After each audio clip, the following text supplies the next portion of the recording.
The day I officially withdrew from the HOA felt liberating and overdue. I mailed certified resignation letters and removed their community decal promptly. County records confirmed my property predated subdivision annexation entirely. Every document had been reviewed carefully beforehand. Karen did not appreciate losing control publicly. She insisted membership was permanent and binding forever. Threatened liens, escalating fines, and legal consequences immediately. I calmly referenced termination clauses written clearly. The board never expected anyone to read bylaws thoroughly, especially not challenge their interpretation openly. Within days, I replaced the HOA sign near my driveway. A polished plaque read "Independent Property" clearly. Karen stormed over furious that afternoon, demanding reinstatement and immediate payment of assessments. I handed her copies of recorded exemptions calmly, stamped with municipal verification seals prominently. She called the police anyway angrily, claiming trespass and unauthorized signage violations immediately. Neighbors gathered quietly along sidewalks watching closely. Patrol cars arrived with lights flashing brightly. 2 officers stepped out cautiously surveying the scene. Karen rushed toward them, dramatically gesturing wildly. She insisted I illegally occupied HOA-governed land and refused lawful community obligations deliberately. I stood beside my mailbox, calmly composed. Deed copies organized neatly within a folder. Survey maps highlighted with precise boundary markers. Tax records confirming independent parcel status clearly. One officer requested documentation politely from me. I provided everything without hesitation whatsoever. Karen continued interrupting loudly beside us repeatedly, accusing me of fraud and deception openly. Then another patrol vehicle arrived quietly. A female officer stepped out confidently and alert. Her presence immediately caught my attention sharply, because I recognized that walk instantly. My daughter removed her sunglasses slowly.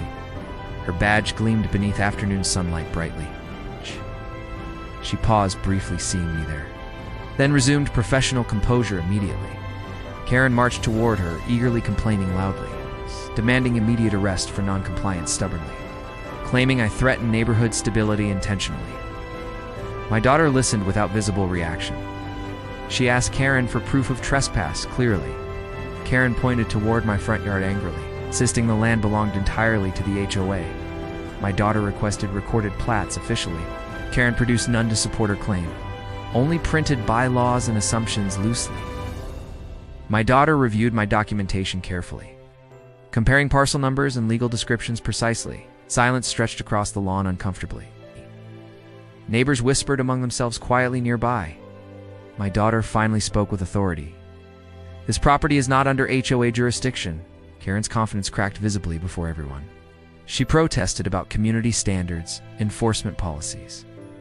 My daughter explained civil disputes calmly.